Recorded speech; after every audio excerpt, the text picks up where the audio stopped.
Hey guys, welcome back to Life with Sheila and happy Monday. We are back to Motivational Monday and this is week 2 on meal planning. Hi Shelby.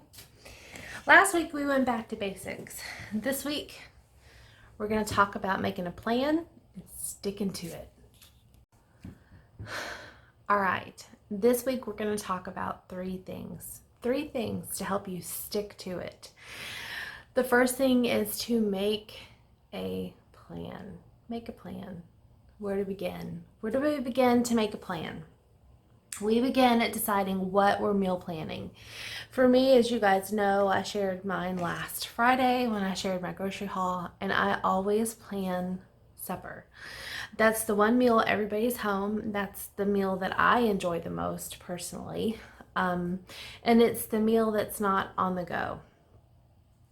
Now, weekends are different, so I try to plan out a little bit on the weekend what I want to have at home to make, or a plan of action as far as if we're getting takeout, going out to eat, whatever it might be. The point is to make a meal plan and to stick to it. So for some, this is the hardest thing. This is what costs us the most in the grocery store. Now, again, I'm going to tell you, leave yourself a little wiggle room because there are things that come up. And, I've had situations where I'm like, you guys are going to have to find something yourself or order pizza because I have to go do this. Especially when my dad was sick, it was a lot of coming and going. So I had to plan things that could be finished in like start it in the crock pot and finish by adding pasta or something to it, or have things on hand that they can make themselves. It's just how it was. And those kind of things happen to us all the time, usually when we least expect it, usually when we're least prepared. So by preparing, at least we know we have a backup plan. Backup plans are my favorite.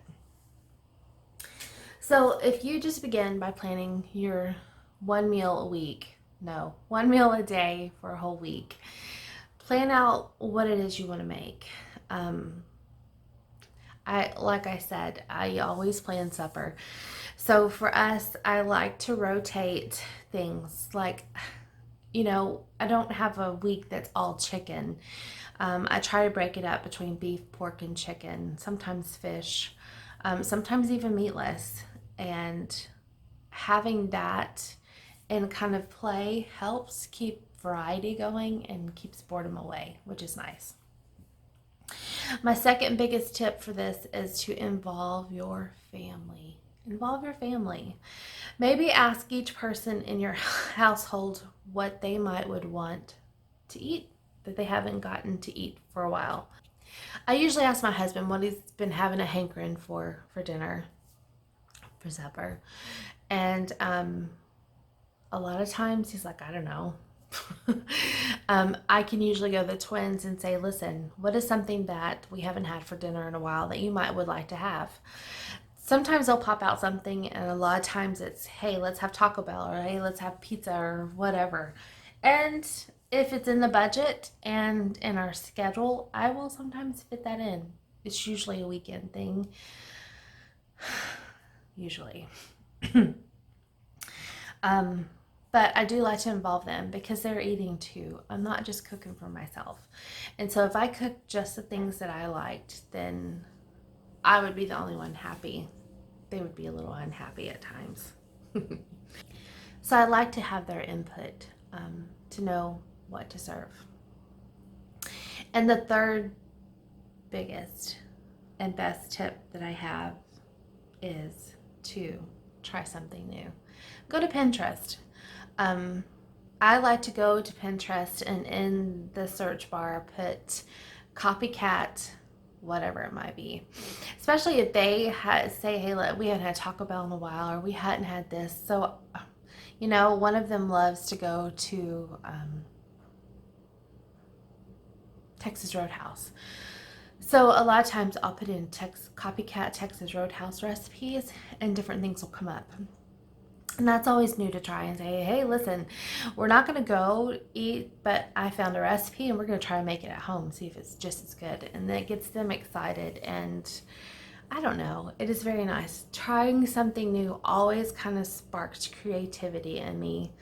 I think that's when I started really enjoying joining in or hosting a collab, a cooking collab, a recipe collab. It started in the fall with Fallon from Moss Family TV, her Fall Food Friday. That was so fun because I had something to think about and plan for, and it was just interesting. It was fun. Definitely a little kick in the pants when it comes to creativity, which is nice.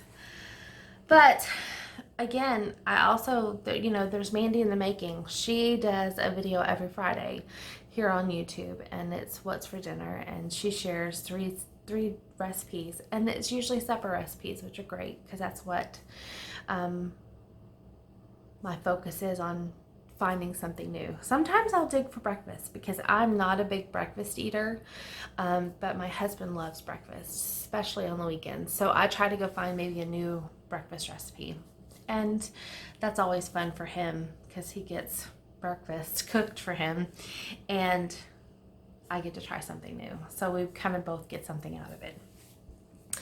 So that is today's tips for you. Go make a plan, stick to it, involve your family, and try a new recipe. Try a new recipe. Maybe it's a new version of something that you like. Maybe you like meatloaf, but you should go try a new meatloaf recipe. Or maybe you like chicken soup, but go find a new chicken soup recipe that's different from yours, different from your standby. It could have a Mexican flair or an Asian flair chicken soup, because then you bring in more flavors than you're used to, and it's just exciting to use new ingredients sometimes. Stick within your budget though. Don't go make this massive recipe that calls for ingredients you'll never use again. That is something else I try to avoid. I don't always avoid it, but I do try to, because if it can become costly and then I have a bunch of ingredients in my pantry that I'll never use again, taking up space, which is a vital resource in a kitchen, and it just is a waste of money. So definitely check your ingredient list when you're trying a new recipe. All right, guys, that is my menu plan suggestions for Monday, for your Motivational Monday. I hope you were encouraged, inspired to go try a new recipe, to at least make a plan, or go ask your family and involve them in the menu plan process, because it will inspire you in ways that you didn't realize. Even your littles. If you have a little one, if they can speak, ask them what they want for supper. Maybe if they just say macaroni and cheese, you can go find this fabulous new macaroni and cheese recipe and throw a salad and bread on the side, and you've got a meal. And then not only are they excited about mealtime, they get to take ownership of helping decide what's for supper that night, which is always nice. It's always nice. Even when they're itty bitty, they really feel like they contribute when you listen to their wishes, which is fun, very fun. I used to love hearing what the kids wanted. Of course, they loved hot dogs and corn dogs, and so it was fun to try to make homemade corn dogs for lunch one day in the summer. I haven't done those in a long time.